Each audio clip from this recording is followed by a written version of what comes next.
mengingatkan dalam Al-Quran, ya surat Al-Hasyr surat ke-59 ayat 18. Napa Pak firman Allah? Ya ayyuhalladzina amanut-taqullah wal tandur nafsum ma qaddamat lighad. Diulangi lagi, wattaqullah.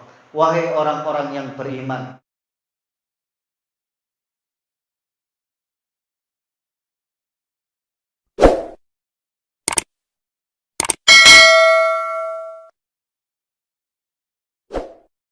di surat An-Nisa ayat 100, wa may yuhajir fi sabilillah yajid fil ardi muraghaman katsira wa sa'ah.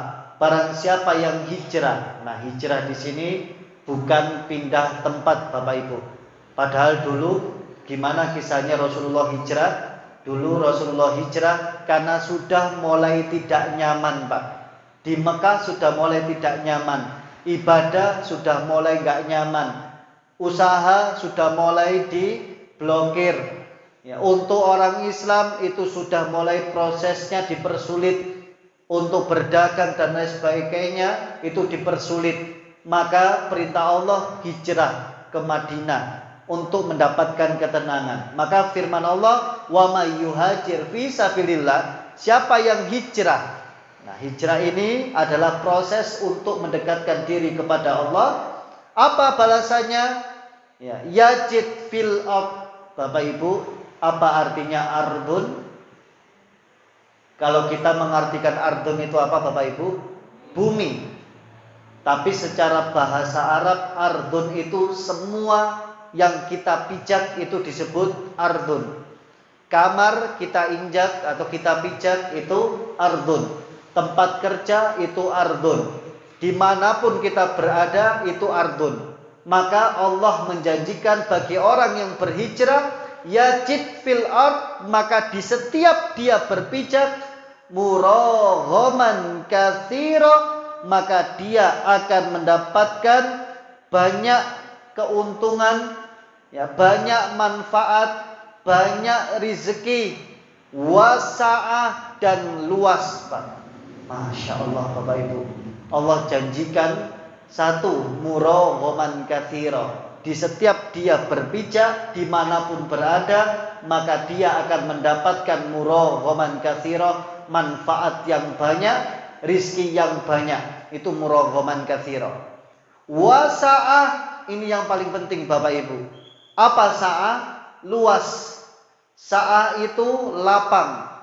Ya, maksudnya Bapak Ibu, ketika orang yang berhijrah ke jalan yang lebih mendekatkan diri kepada Allah, satu, Allah akan jadikan dia tenang dalam hidupnya. Bukan berarti tidak ada masalah, karena setiap orang pasti punya masalah. Minimal orang itu menjalankan dalam hidupnya itu tenang, anteng. Maka Rasulullah hijrah itu dari Mekah, yang mana mau ibadah susah, mau ibadah sulit, ya ada yang menghalangi, ayo hijrah. Supaya di tempat hijrah itu tenang hatinya. Maka orang yang hijrah Bapak Ibu, satu, mendapatkan ketenangan dalam hidupnya. Ya, milih mana Bapak Ibu? Orang gak tenang meskipun banyak uang, sama tenang meskipun sederhana. Gak ada pilihan ketiga. Kalau biasanya milih sing nomor telu, nek iso sugih yo tenang. Ya pinter memang, karena itu pilihan. Maka Bapak Ibu, ayo kita hijrah. Satu, akan mendapatkan ketenangan. Ya, itulah orang yang hijrah. Yang kedua, diteruskan ayatnya, wa may yakhruj mim baitihi muhajiran ilallah wa rasuli thumma yudrikhul maut faqad waqa'a ajruhu 'alallah. Barang siapa yang keluar dari rumah, Bapak Ibu keluar dari rumah niat hijrah. Bismillah ya Allah. Ya, sebentar lagi bulan Muharram ya Allah. Besok padahal maghrib sudah bulan Muharram, tapi saya enggak nunggu momentum. Sekarang ya Allah saya hijrah. Saya satu akan meninggalkan semua kemaksiatan ya Allah.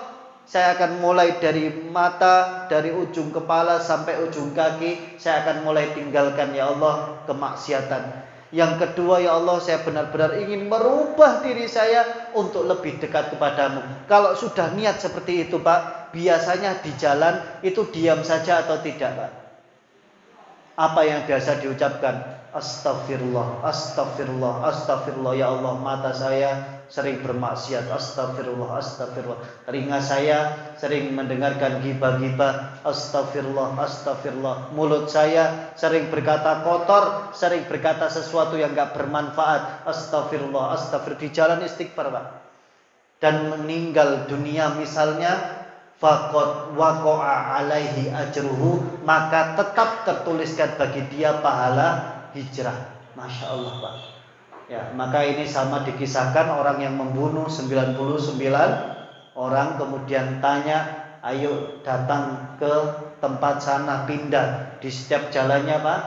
Akhirnya datang ke tempat itu, ke majelis tersebut untuk benar-benar merubah dirinya. Maka dia beristighfar. Ketika meninggal di jalan, ternyata istighfarnya itu menghapus daripada dosa-dosa sebelumnya. Punya potensi untuk masuk surga Allah. Pembunuh, Pak, kita tidak pernah bunuh, maka kita lebih punya potensi lagi untuk masuk surga Allah Subhanahu wa ta'ala.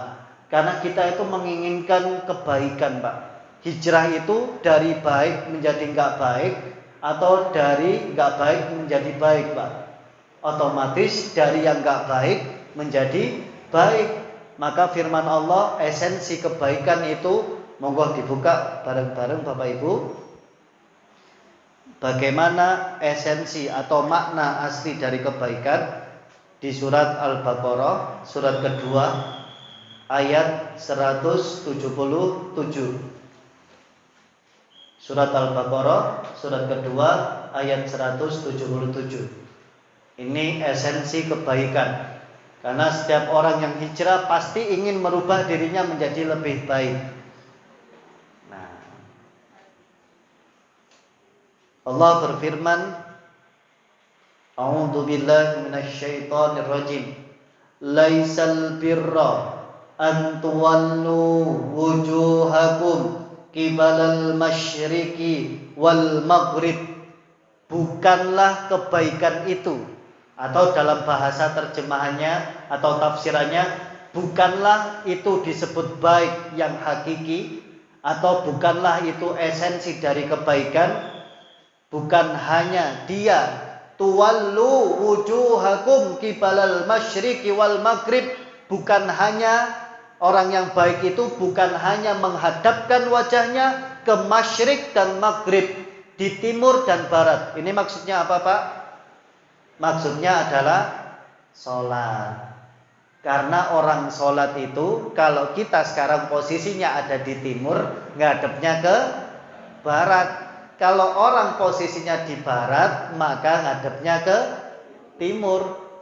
Jangan dipatenkan. Wis pokoke kiblat iku ke arah barat. Wis titik. Sampean nang Eropa, nang Amerika, yo ngadepe CJ, Pak.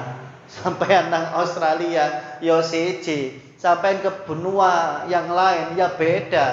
Yang penting tujuannya kiblatnya adalah Ka'batullah.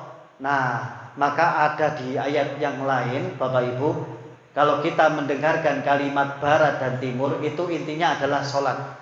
Karena ada orang yang tersesat di jalan, yang tidak tahu arah kiblat, maka fa aina tuwallu fatamma wajhullah. Dimanapun kalian berada, kalau sudah berusaha mencari kiblat, tidak tahu arah kiblatnya, maka yakinlah di situ ada Allah Subhanahu wa taala. Karena mulai ayatnya walillahil masyriq wal maghrib, milik Allah lah timur dan barat. Nah, kalau Bapak Ibu menemukan ada kalimat timur dan barat, maka itu artinya sholat. Nah, maka ketika orang nggak tahu kiblatnya, waduh, ini arahnya kemana ini? Wis sholatlah, bismillah, niatkan itu karena Allah, maka Allah akan tetapkan, oh di situ adalah kiblatmu, tidak masalah. Andai tidak tahu kiblat, ojo sakarepe dewi. Sudah tahu arah kiblatnya betul, Langsung pakai dalil. Walillahi masyriq wal maghrib. Yo karepku. Bakungan salat ngadep, ngidul kek ngalor protesan.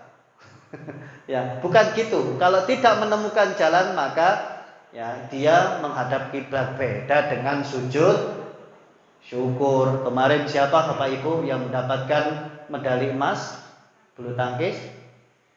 Giovanni ya sama Keisha ya. Ya, dua orang ini ya Masya Allah ya. Kalau satu agamanya tidak Islam, ya satunya Islam. Kalau mau sujud syukur, ya ngadepe terserah Pak, beda sholat dengan sujud syukur. Karena Bapak Ibu, kalau bapak-bapak pun lihat sering pemain sepak bola, kalau selebrasi mengegulkan, dolei tempat kiblat sih Pak. Enggak, terus dolei wudu dhisik Pak. Mari ngegulno dolei tempat wudu. Endi tempat wudu gak ono rek. Ya wis lah gak usah sujud syukur enggak. Maka kondisi apapun kemanapun kalau sujud syukur enggak masalah. Bapak Ibu mendapatkan berita, alhamdulillah dapat 100 juta dari SMS. Sujud syukur Bapak Ibu. Kalau dikumpulkan ya, kalau dikumpulkan SMS, Anda mendapatkan 175 juta, Anda mendapatkan 250 juta. Nek sampai kumpul nono piro Pak? Wah miliaran Pak Sugi. Sampai sujud syukur? Ya. Kablas ya Allah. Sampai tahu SMS balik? Alhamdulillah. Terus sampai gudo sing nipu. Oh ibu harus syaratnya gini. Terus penjawab alhamdulillah. Terus saya gak direken. Ibu jangan main-main. Ya bapak ya gak usah main. Nek aku ngumpul no Pak, aku wis oleh 10 miliar Pak. Wis tak cateti, oh iki 100 juta, iki 250 juta. Jadi Bapak Ibu seperti itu. Kalau kita pingin orang kita itu menjadi baik, jangan kita ternyata sholat saja Bapak Ibu. Bukanlah sholat saja, tetapi ya walakinnal birra man amana billah. Maka harus sholat itu ya dibarengi dengan keimanan dalam hati. Bapak Ibu, bukan hanya sekedar sholat ya, kita sholat itu bukan hanya sekedar sholat ngoco takbir toh, tapi nggak tahu arti daripada takbir ya, kita sujud saja tapi nggak tahu esensi sujud itu apa. Kita rukuk, kita nggak tahu apa inti dari bacaan rukuk. Kita i'tidal nggak tahu apa inti dari i'tidal. Maka Bapak Ibu ya, untuk hijrah itu banyak. Salah satunya ayo kita konsepkan tadi, mulai kita menghilangkan dosa-dosa mulai dari mata sampai kaki. Ya ayo kita juga memperbaiki fikih dalam sholat. Oh 1 minggu pertama saya mau memahami semua seluk-beluk di takbiratul ihram. Ya dalilnya seperti apa maksudnya, apa tujuannya, bagaimana cara melakukannya sesuai Nabi. Itu hijrah Pak. Hijrah itu jangan bangga dengan apa yang kita ya miliki saat ini. Maksudnya saat ini yang kita bisa jangan bangga. Ayo kita tingkatkan.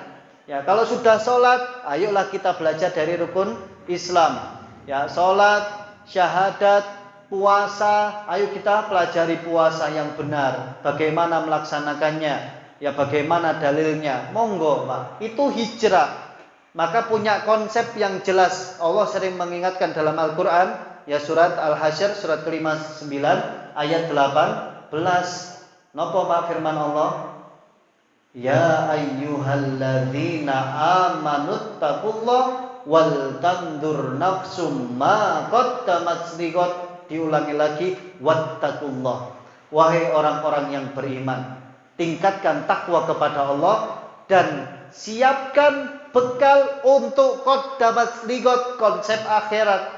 Orang yang hijrah Bapak Ibu, jangan oh alhamdulillah ya Allah, besok saya setelah maghrib masuk 1 Muharram. Inilah awal daripada hijrah Nabi Muhammad. Tapi jenengan enggak hijrah.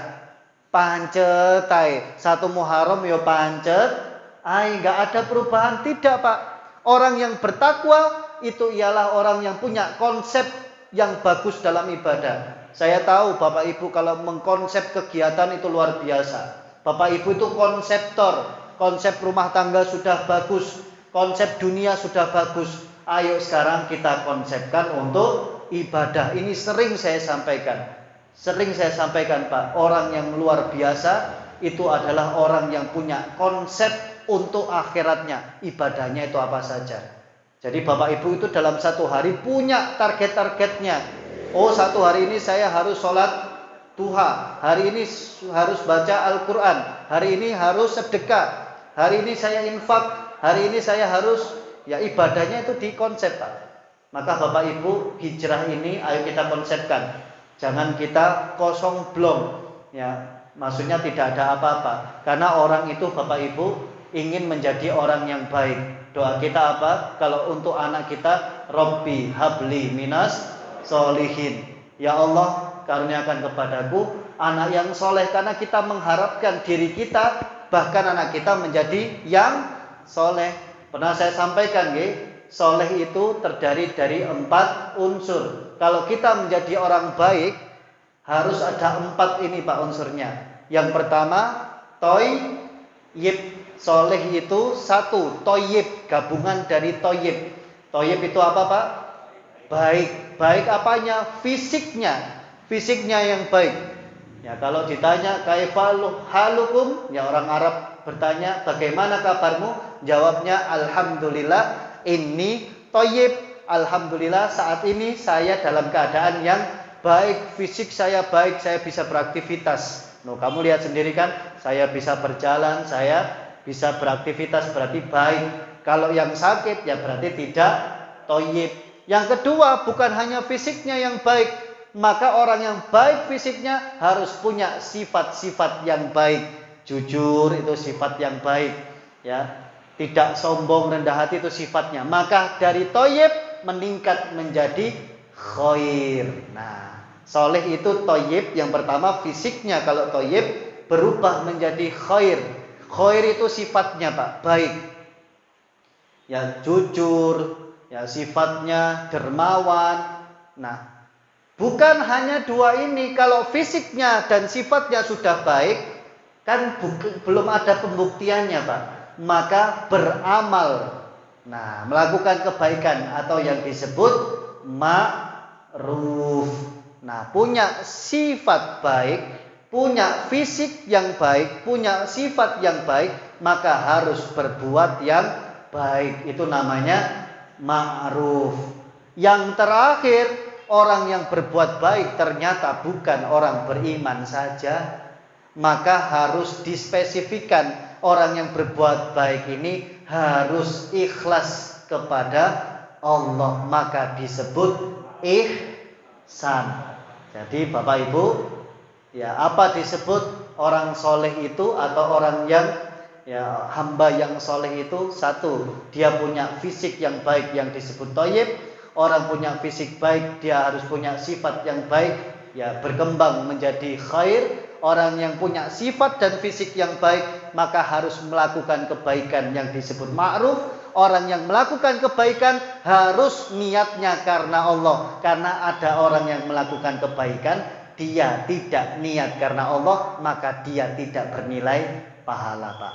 Bismillah sepeda motor, melakukan kebaikan. Nah, maka yang keempat tadi disebut ihsan. Ya, maka dalam hadisnya ihsan itu apa? Anta budallah ka'annaka tarahu fa in lam takun tarahu fa innahu yaraka. Kalian beribadah kepada Allah seakan-akan melihat Allah. Kalau tidak bisa melihat Allah, maka bayangkanlah Allah melihat kita. Itu konsep ihsan. Maka Bapak Ibu, saya ulangi mulai awal, kita hijrah bismillah, niatkan karena Allah, tidak nunggu momentumnya besok badal maghrib. Detik ini kita hijrah boleh Pak. Jangan nunggu momentum. Iya nek nutut sampai meneh Pak. Wah, saya hijrah wis engko ae wis tapolno maksiate. Saiki lah wis mari engko aku tobat kok aku nangis-nangis. Dadakno engko bengi wis innalillahi. Ndak Pak. maka harus nunggu, kita tidak harus nunggu waktunya. Kalau bisa sekarang, ayo kita lakukan sekarang, mumpung kita masih hidup. Khususnya tadi puasa di 10 Muharram, yang pahalanya menghapus dosa 1 tahun lalu, itu hanya terjadi 1 tahun sekali. Ayo kita maksimalkan. Ya, kita nggak nyandak belas surat Ar-Rum, nggak masalah. Yang penting kita tahu, oh Muharram itu ternyata asalnya ini. Kenapa kok Nabi atau sahabat itu menetapkan Muharram di awal? Karena tahu kita itu harus meninggalkan yang haram-haram. Setelah Muharram apa Pak? Safar.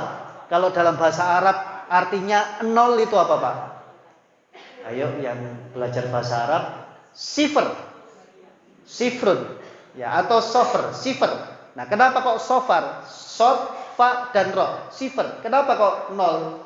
Maksudnya apa? Kalau orang yang berbuat baik, yang hijrahnya betul-betul niat karena Allah, yang ikhlas karena Allah, dan dia benar-benar berbuat baik, berubah menjadi dirinya lebih dekat pada Allah, diharapkan setelah bulan Muharram, maka dia akan nilainya 0 daripada dosa-dosa Pak. Amin ya rabbal alamin. Itu yang kita harapkan.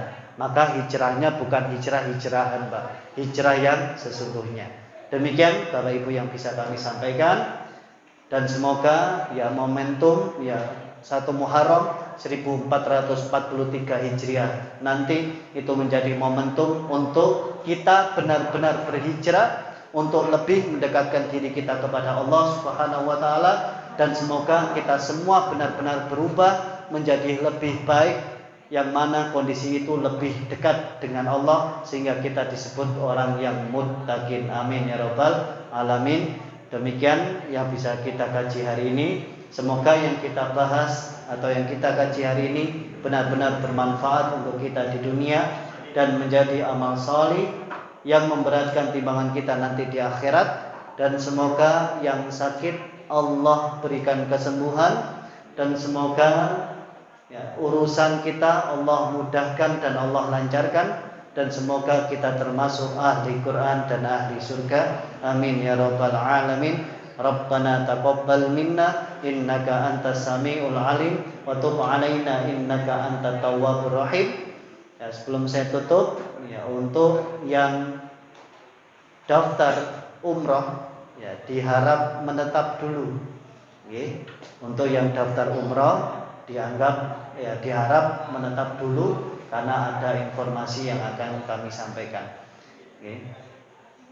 Kita tutup dengan bacaan hamdalah dan doa kafaratul majlis. Alhamdulillahirabbil alamin. Subhanakallahumma wa bihamdika asyhadu an la ilaha illa anta astaghfiruka wa atubu ilaik. Usini wa iyyakum bitaqwallah. Assalamualaikum warahmatullahi wabarakatuh.